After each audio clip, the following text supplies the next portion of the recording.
Hi guys. Okay. May nag-message sa akin. We haven't done real talk in a while. So, let's do real talk.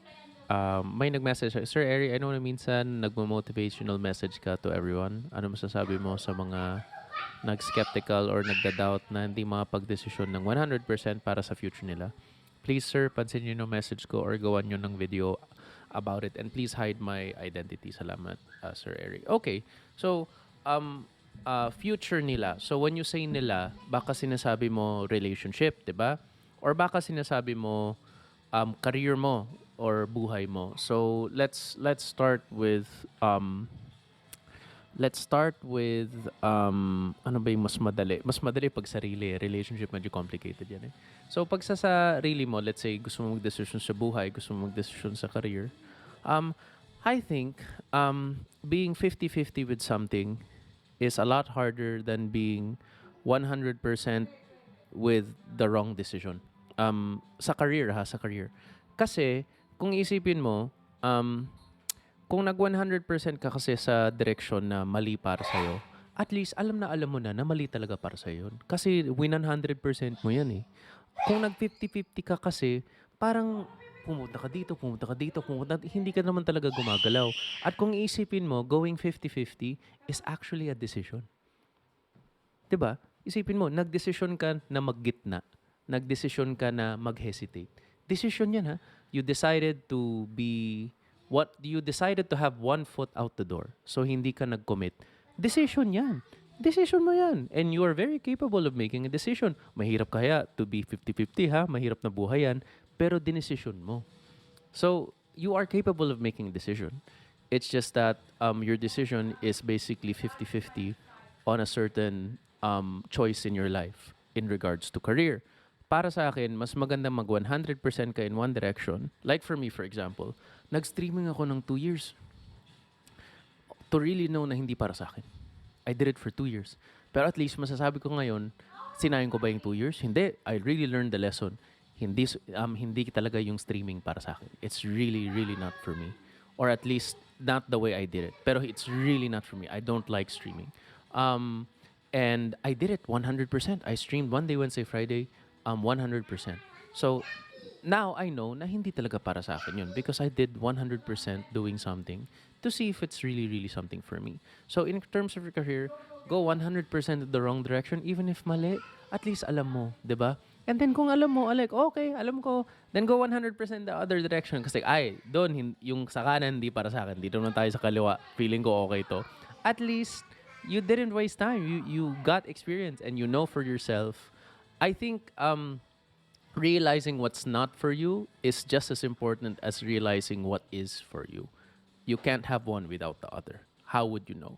In a relationship naman, let's say para sa kanila, I'm not sure the reason kasi it's complicated eh, 'di ba?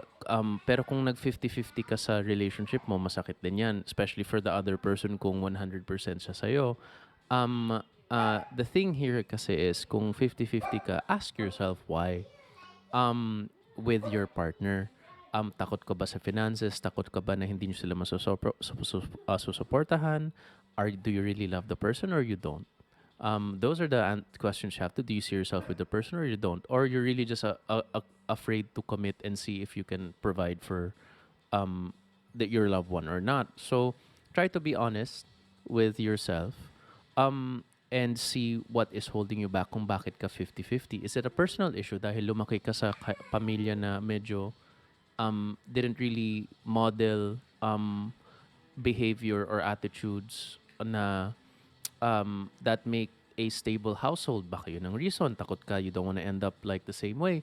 There are many, many, many reasons ha. Kaya medyo complicated to give advice with relationships. So I'm just giving you scenarios. But one thing that I definitely recommend for anyone who's 50-50 in anything, coming from someone who's been like that, okay?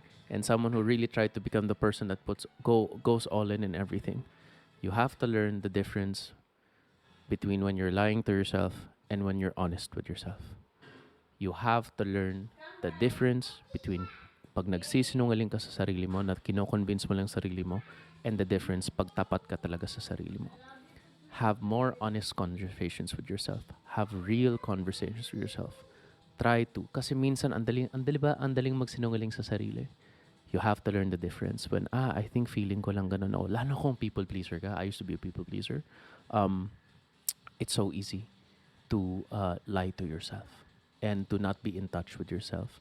Learn self awareness so that you can learn how to be honest with yourself. Learn about the issues that hold you back and have kind conversations with yourself. I'm not saying it's an easy route. It's very, very difficult. I worked on myself for more than 10 years and I'm still trying to do better.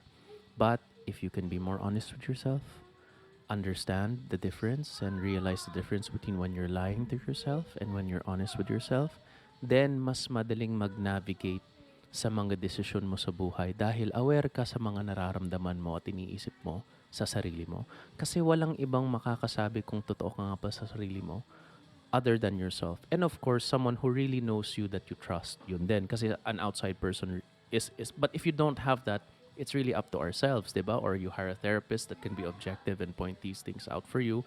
But you have to look at very qualified therapists here in the Philippines, ha?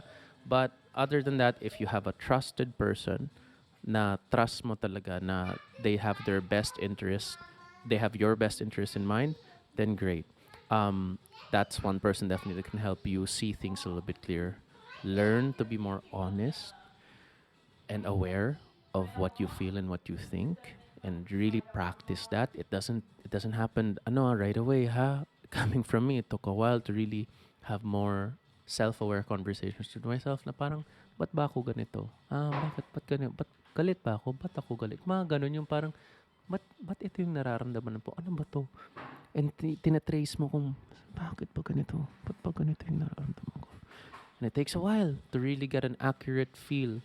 But once you become more aware sa mga iniisip mo, nararamdaman mo, at mas tapat ka sa sarili mo, at mas mabait, at mas, 'di ba, mas compassionate ka sa sarili mo, then I would say it would be easier to navigate with these 50-50, 100% decisions.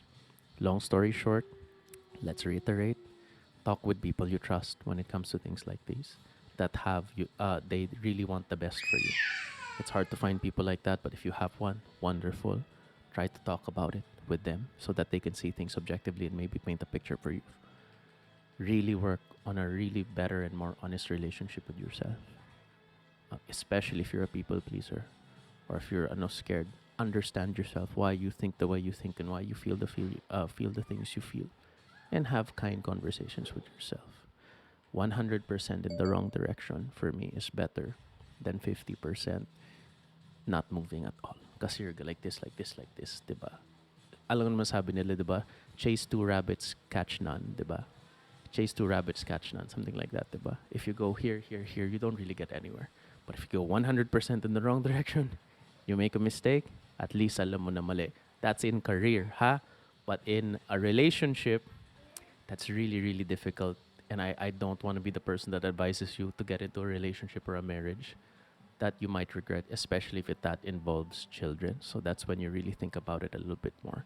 But with yourself and with your career, if you're not sure if that is for you, try it. At least you'll know. And that's just as important as finding the right direction for you. I really hope this helps. This was a little bit long, but it was a lot to kind of put together. I hope this helps. My best to you. At the end of the day, I'm really just trying to share things that I experienced myself. Hindi ako ma-advise kasi it's such a big responsibility. But these are things that have worked for me through the years that I applied to myself to try to better myself and grow in my life. And if this applies to you, great. But if not, I really hope you find your way. And in some way, I hope that this helps. Take care and my best to you.